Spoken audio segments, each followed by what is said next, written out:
and welcome to the Tao of Our Understanding Recovery Podcast. In this podcast, we discuss mystical works of literature and how they relate to recovery. We hope you enjoy today's podcast episode. Hello, this is Buddy C. Welcome to the Tao of Our Understanding Recovery Podcast. Today we have Brian and Drew and Lou and Oscar. Good to have you guys. The tool I want to share with you today is a list of different tools that we use to stay sober before, during, and after the holidays. You know, we've got our big drinking day coming up, which would be New Year's Eve. We call that amateur night, so that's what we always called it. So, you know, we always stayed home on New Year's Eve or started drinking there that morning and didn't finish until the next afternoon, and then get someone to take us home. So you've got that tool that you could use if you're so inclined. Lots of good suggestions from the experience of the 9 p.m. Eastern Fourth Dimensioners meeting that's still nightly. Myself and Scotty M, that y'all seen on the podcast some, we host and co-host that meeting. So if you guys ever want to come, it's 9 p.m. Eastern every night of the week, but we chair on Sunday nights. The link to get there is zoomaameetings.com. That's a URL that goes directly to the Zoom link for that meeting. So join us sometime. Make sure and let us know that you're there. I always like meeting people who listen to the podcast. So, all right, the 76th verse of the Tao Te Ching. Let's start with Lou. Lou, what translation are you sharing with us today? I've got the Penguin Classics. It's translated by D.C. Lau. And we're on 76. Yes, sir.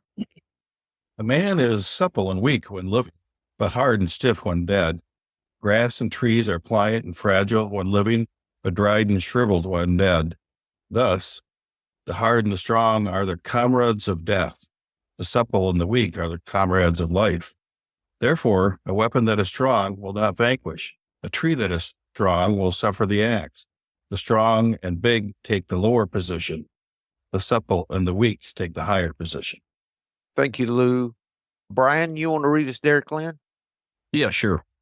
While alive, the body is soft and pliant. When dead, it is hard and rigid. All living things, grass and trees, while alive, are soft and supple. When dead, become dry and brittle. Thus that which is hard and stiff is the follower of death. That which is soft and yielding is the follower of life. Therefore, an inflexible army will not win. A strong tree will be cut down. The big and forceful occupy a lowly position, while the soft and pliant occupy a higher place. Thank you, Brian. Oscar, you have Jonathan Starr, I believe. Yeah. When life begins, we are tender and weak. When life ends, we are stiff and rigid. All things, including the grass and the trees, are soft and pliable in life, dry and brittle in death. So the soft and supple are the companions of life, while the stiff and unyielding are the companions of death. A tree that cannot bend will crack in the wind. Thus, by nature's own decree, the hard and strong are defeated, while the soft and gentle are triumphed. Thank you. Thanks, Oscar. I'm going to read the Stephen Mitchell. Men are born soft and supple. Dead, they are stiff and hard. Plants are born tender and pliant. Dead, they are brittle and dry. Thus, whoever is stiff and inflexible is a disciple of death. Whoever is soft and yielding is a disciple of life. The hard and stiff will be broken. The soft and supple will prevail. I'm going to start a tradition, I believe, on the last meeting of the year, and I'm going to do this personally. I'm going to journal what my thoughts and belief of the higher power is at the end of every year, to see how I can see it changing, but it would be good to look back and see how year by year that's changing. I think that'd be encouraging for me. And with this verse, the phrase that comes out in all of these translations, whoever's stiff and inflexible is a disciple of death. Whoever is soft and yielding is a disciple of life. So in my perception of the higher power, am I soft and yielding, or am I stiff and inflexible? I allow my belief in the higher power to change, or have I been given a belief? Oh, this is what the belief is, and I try to conform to that which is inflexible, that never changes, that is the same all the time. Or am I coming about it the opposite way? Am I allowing my compassion-based actions to present my beliefs of the higher power?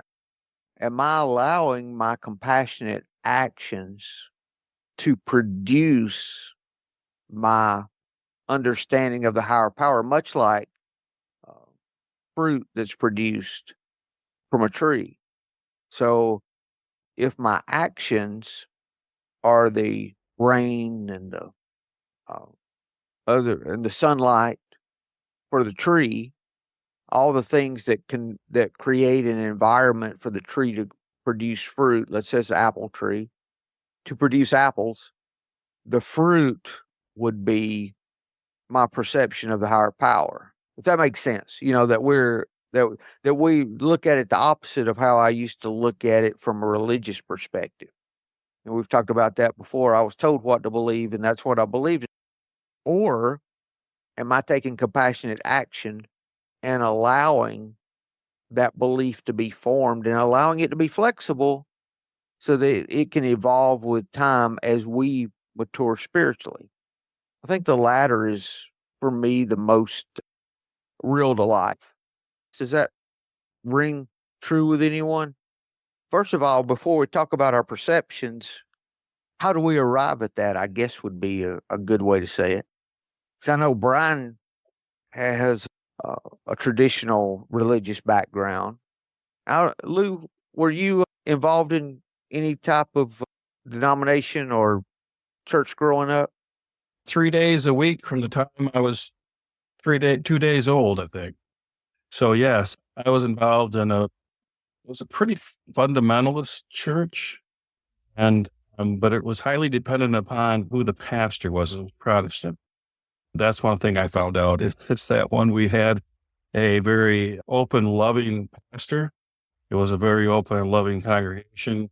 When we had a hardcore fire and brimstone preacher, it was still a loving community, but it was grounded in a lot of guilt and that sort of thing. So yeah, I had a pretty traditional, tending towards evangelical upbringing till I was about 17, 18 years old. And I was looking at the service and thinking that I was going to be a conscientious objector. Went to the minister at the time, talked to him about it, asked what the church's stance was. He said, well, really, that's a personal choice.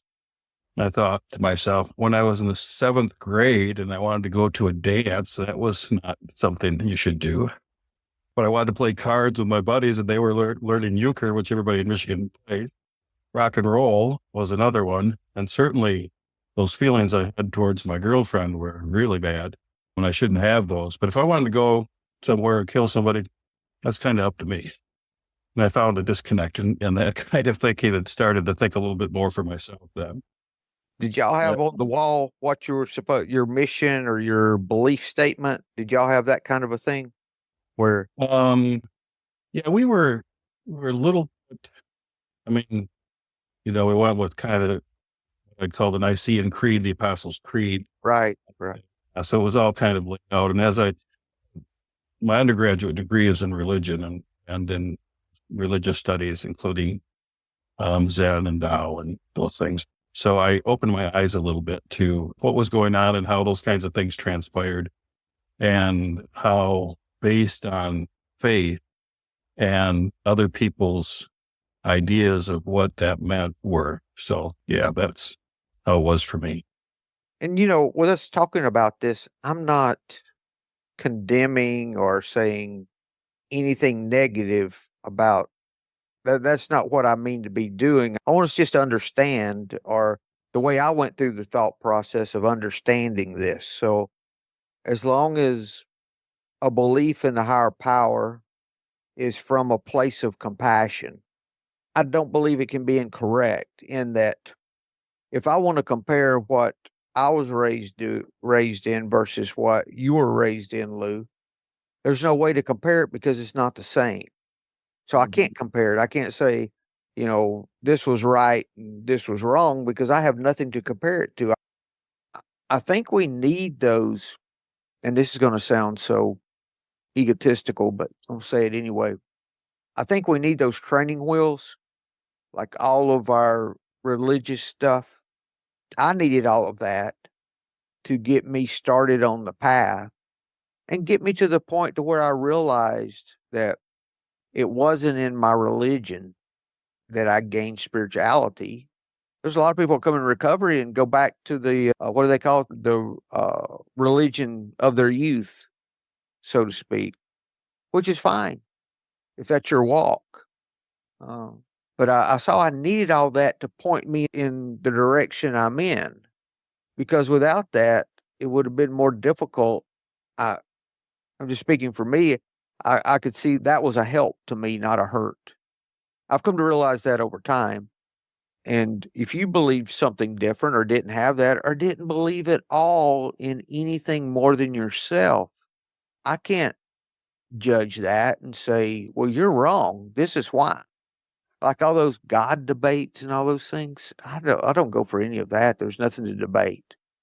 Yeah, like you were talking about, buddy, it's what's the fruit? What's the fruit of the tree? Tree can be really ugly and gnarled and look a lot different from what you're used to, but the fruit, if the fruit has that compassion, has that kindness, has those kinds of things, then to me, it's not about the tree or what it looks like or what its beliefs are or any of that kind of stuff. It's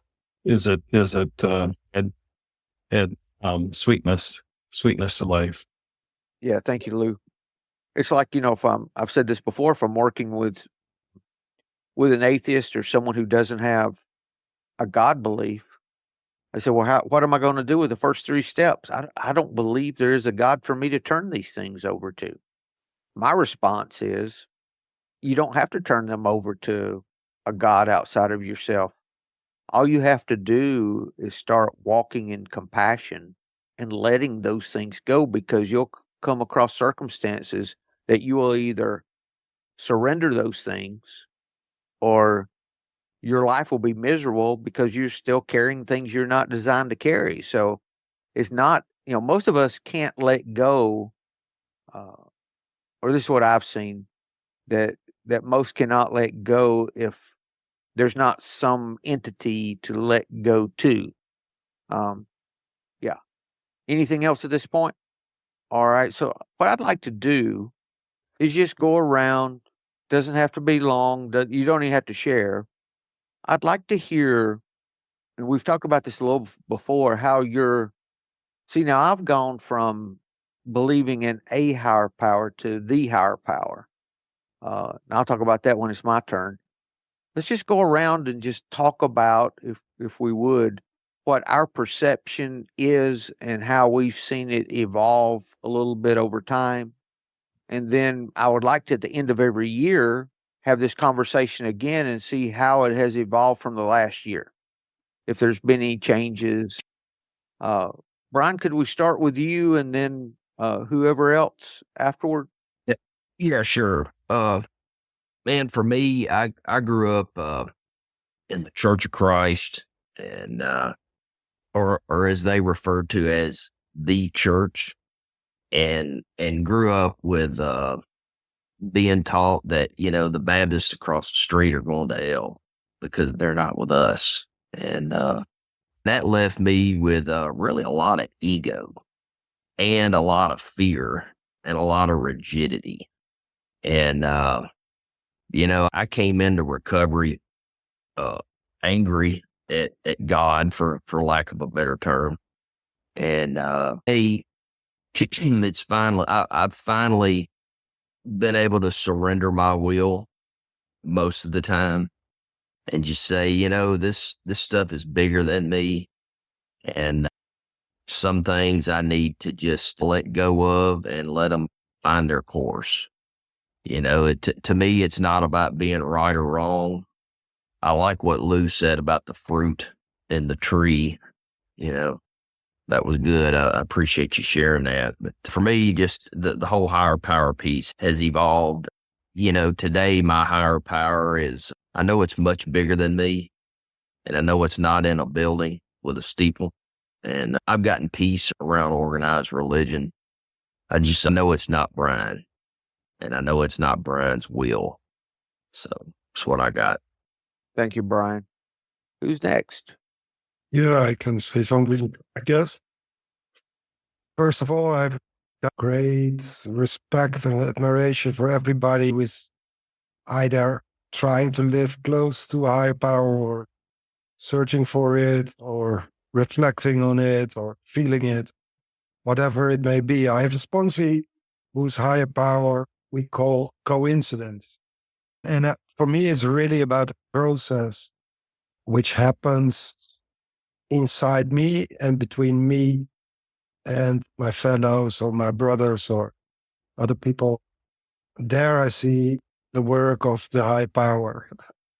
And I'm not brought up religious, so I was really from a family where it was all about your own opinions, your thinking, your identity comes completely from what you think and how you judge. How you judge other people, how you judge politics, how you judge everything. Everything must be judged. So it's really ego-based.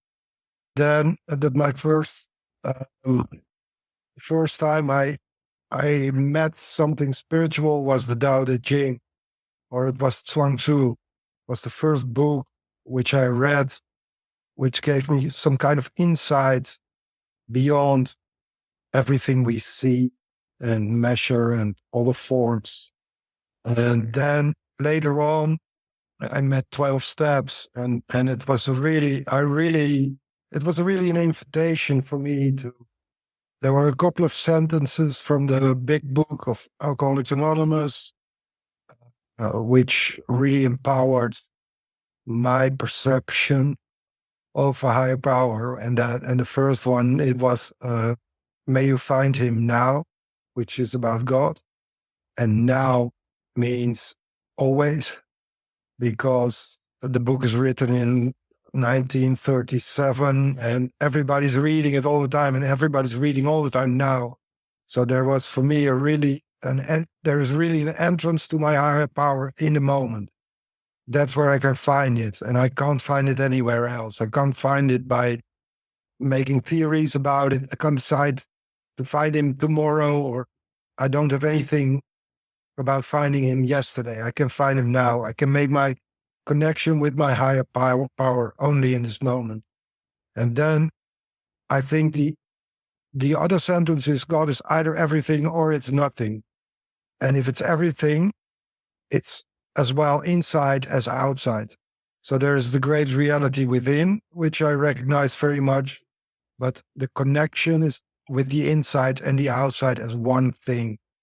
And when the inside and outside are, I experience them in a kind of way as one thing. There are kind of a couple of things which are really important to connect with my higher power and live in harmony with it.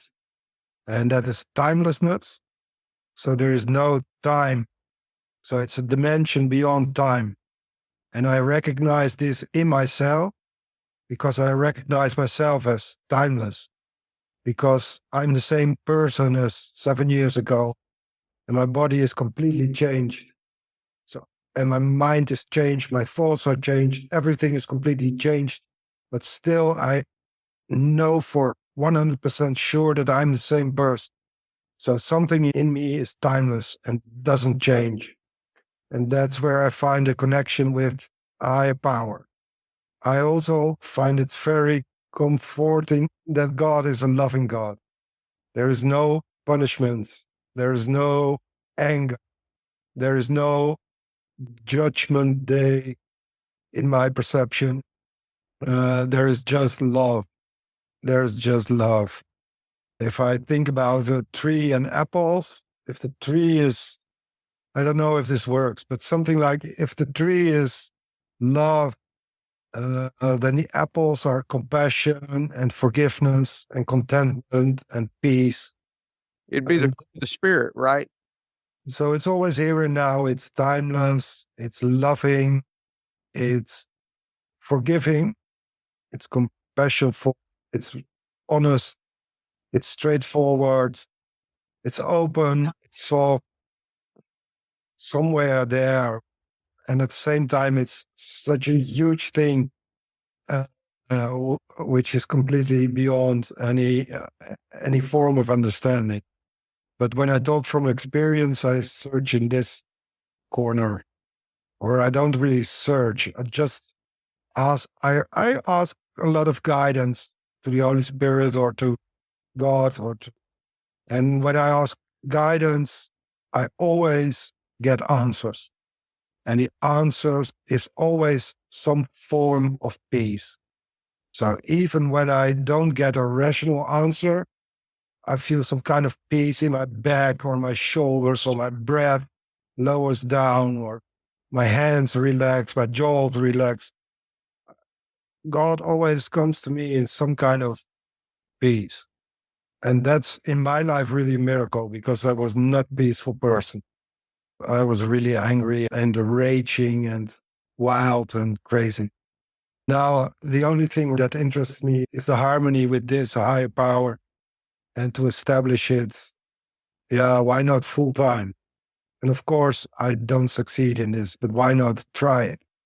So in the turbulence of life, I try to find my peace. And I find that peace inside my higher power, talking with it, praying to it, asking questions, giving it my love. A huge thing I read this week was that when you encounter your high power, I read it in a book, so I talk in you, but I try to do it myself. So when I try to live in the presence of God, I enter this peaceful place, and the book said, you just go there and just give your love, not ask for love, but give your love. And then giving and receiving becomes the same thing. So you receive the love you give. And it's a really beautiful, beautiful process. And I look forward to next year when my perception might be completely changed, because I'm not rigid in it, and I'm very open to everybody's view on it, and it's peaceful. Something like that. Thank you, Oscar. So when you're looking for guidance, or if you feel you need guidance in an area of life, how do you present that to the higher power? Do you ask God to give you guide? How do you frame that? I go into meditation, which is just sitting and be quiet and connect with the energy center in my body and let my ego go. A very huge tool is to lay aside prayer for this, for letting my ego go in a minute. So please let me lay aside this ego for a while, because that's what's going to open my heart up. So I try to open up my heart, and then I ask for guidance. I ask a question and I write it down, and then the answer comes. Most of the time I write it down. I write the answers down, and it's very simple. It's not complicated. It's just, please give me guidance what I have to do today. And I write down, I have to work, I have to clean my house, I have to give attention to my daughter, I have to call this sponsee, all the normal things. And when there is something abnormal in it, then I check. I have the checklist of 4 absolutes from the beginning days of AA, which is honesty and purity and selfish. So if it's selfish, it goes off the list. If it's dishonest, it goes off the list. If it's not pure, it goes off the list. So it's a kind of checklist to make a clear difference between God's will and my own. Because sometimes it seems to be God's will, but it's not. You have an example of that, Oscar? Yeah, eating chocolates. I eat chocolates. Let's not talk about chocolate, please. There's no sweets are involved with my higher power. No, we don't want any part of that. In that gray area. Yeah. No, it's not even That's the gray area. right. But It's not also, for correct. instance, for work, if I have to work, I ask for guidance in which commission do I take or which I don't. Am I going to talk with someone that I really have to check if I'm not acting from a selfish perspective? Because there comes money in, and there comes prestige in, and it comes, let's keep it to money and prestige. It's no. Oh, that's more than enough. Yeah. The fruit of the Spirit, this is Galatians 5:22. This is from the Amplified Version. But the fruit of the Spirit, or the fruit of the higher powers, rule in our lives. The fruit of the Spirit, the result of His presence within us, is love, unselfish concern for others, joy, inner peace, patience, defined as Beautiful. not the ability to wait, but how we act while waiting. Kindness, goodness, faithfulness, gentleness, self-control. Against such things there is no law. And the Message version says, but what happens when we live God's way? He brings gifts into our lives, much the same way that fruit appears in an orchard. Buddy, what verse is that? 5:22, Galatians 5:22.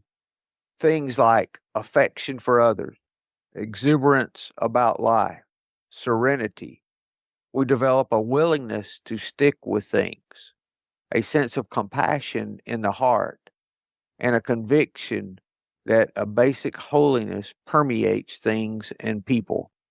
We find ourselves involved in loyal commitments, not needing to force our way in life, but able to marshal and direct our energies wisely.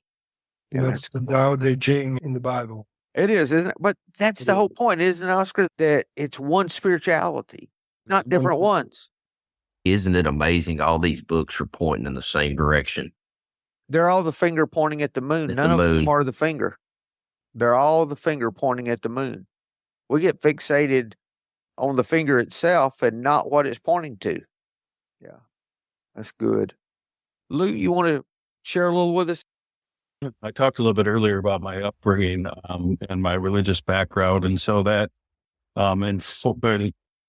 informs, maybe influences, colors the way I perceive things. So I've changed a lot since then, and back then it was a personification of God as the higher power, as a person, as a type of person that was off somewhere and had these rules and things. Interesting enough for me, his kid was a lot nicer and did better things, these things. And so I was drawn to the figure of Jesus, I guess. For me, there was a lot of guilt with that, because I could never measure up to that. So it was about being like Jesus, and I couldn't do that. So there's a lot of guilt. Now, I don't think the closest I can come to a sense of higher power is harmony, I think, balance, unattachment. Those are kind of characteristics or ideas, I think, in terms of how I view the higher power. Think of it in terms of like nature, where I feed the birds and the squirrels, and a lot of people that feed birds can't stand squirrels. And I think squirrels are cool. A lot of people don't like it when their songbirds are taken by a hawk when they're feeding them. And I just see that as part of the circle of life. So I see this harmony and balance and peace somehow with that if I'm not attached to the outcome of what is happening. What I'm realizing listening to Oscar is that my way of connecting with the higher power is something I need to find more effective, better ways, whatever my way is to do that. I need to be helpful for me to find a way of doing that in a better way so that I'm consistent with that harmony. I'm in tune with the harmony that I see in the world. I feel that way sometimes, but I can't categorize when that happens. More likely when I'm in nature, anywhere else, and more likely in solitude for me. So, like we've talked about, we're really interested to see how that changes over time. It's changed a lot over a lot of years. So that's kind of where I'm at. I just don't know. Love, compassion, harmony. I don't know what words to put to my higher power. And I feel less than desirable connection at this point in my life. I feel like I'm not, I said a less desirable connection to the higher power. I don't feel like I'm connecting to my higher power. I understand my higher power is there. I understand I strive to be in sync with it, but my way of connecting needs some work on my part. Okay, I see. Needs some surrender or needs something on my part to connect better with my higher power in a more like Oscar was talking about in a more daily manner, and to have it be as just more connected to my life. I don't know if that makes sense, but that's kind of It does. It does. Like, so if you have a goal in your spiritual practice, it would be to experience more connectiveness. Yeah, to be more open to how those might happen for me to connect more with my higher spirit, the higher power. Yeah. I think underneath everything, that's my desire to be more aware of my connectiveness because I'm already fully connected. Right. Yeah. Yeah. Words never explain that. I am so glad I have dropped the need to correct people on how they're explaining things. That's probably one of the biggest gifts in sobriety for me.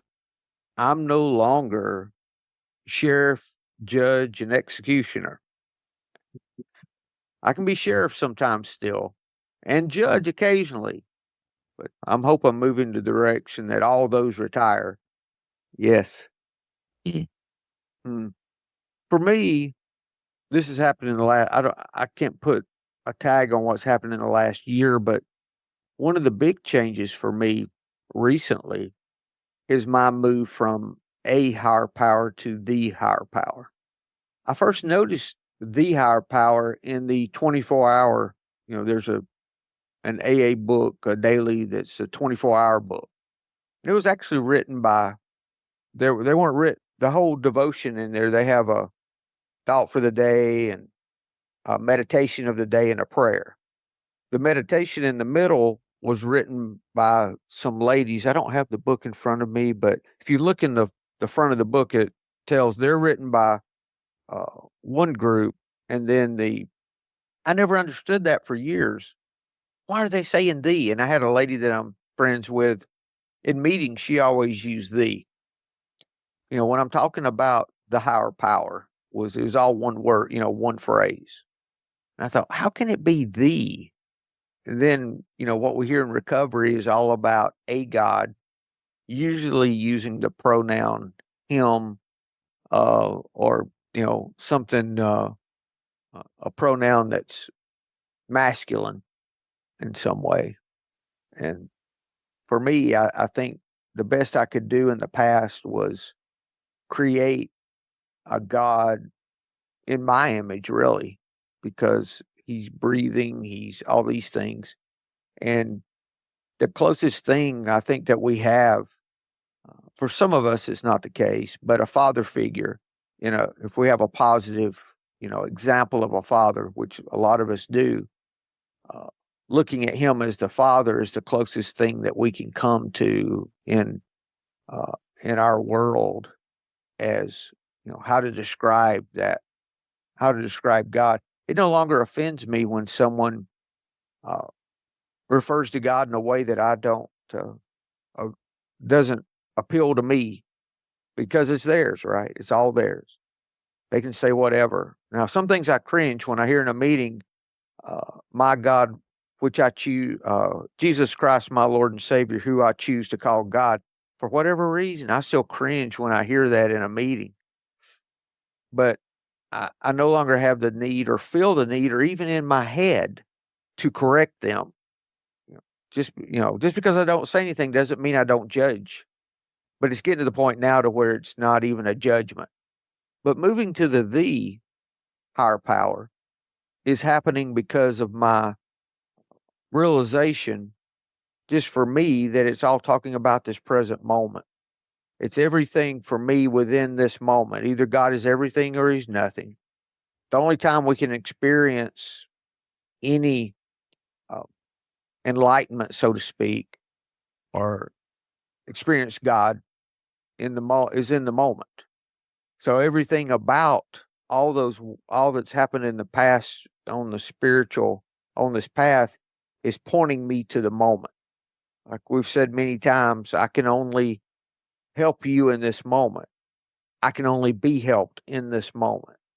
I can only show compassion in this moment. And that when I'm showing compassion, it brings me back to the moment. If someone else is showing me compassion, I experience it right now. So it's all about that snapshot of the moment, like a film strip. Let's say the whole reality's a film strip. Moment by moment is one frame after another frame after another frame. So when I snap this frame, it includes everything that's happening, that's around me, that's here, in the entire universe in this moment. I'm beginning to realize that's more of what the higher power is the moment. We just put all these names on it to try to explain it. It's like the strawberry. You can't explain how a strawberry tastes. You can't explain the higher power. You can't explain God or Jesus Christ, my Lord and Savior. You can't explain any of those things. You just have to experience it. The same with the taste of a strawberry. You have to experience it. And only do that by walking in compassion. So the big change for me is the move from A to the in the reference to a higher power or to the higher power.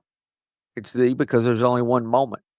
That's where I'm progressing. I don't think it's a progression as in if Oscar sees it one way and I see it a different way, that, again, that their perception's wrong. Or just like my Christian friends who are within this God box, so to speak, and they've never left it for, many, many, many years, 40 years, 50 years, some of them. They're within it. How compassion works in their life. They've had some realizations, but their actual ideas of that have not changed, so to speak. Are they wrong? No, they're not wrong. That's what's there for them. So there's really nothing for me to judge there. Again, that's so important. But yeah, move to the higher power would be my big one. Yeah. You were talking about the set aside prayer, Oscar. Let me read it for you. I've got it here on my computer, or a part of it. Dear God, please set aside everything I think I know about myself, this book, my disease, these steps, and especially about you, dear God, so that I might have an open mind and a new experience with all these things. Please help me to see the truth. See, now that doesn't fit my perception of the higher power. For me, I would not ask God to do that for me. I would frame it differently. I would frame it now for me. I will allow love to burn away everything I think I know about myself, this book, my disease, these steps, and especially about how compassion works in my life, so that I will have an open mind.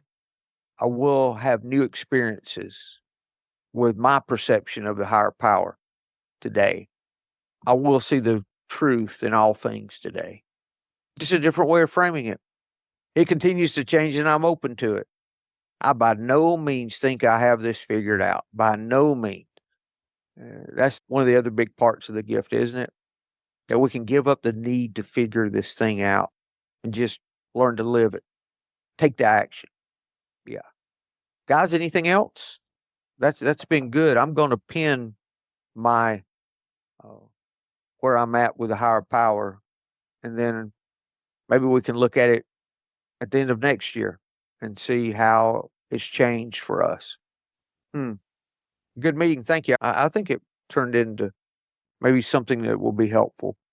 And I only had the idea for this while I was sharing with a sponsee. This didn't just pop in, when I was, by myself meditating, which happens sometimes with things.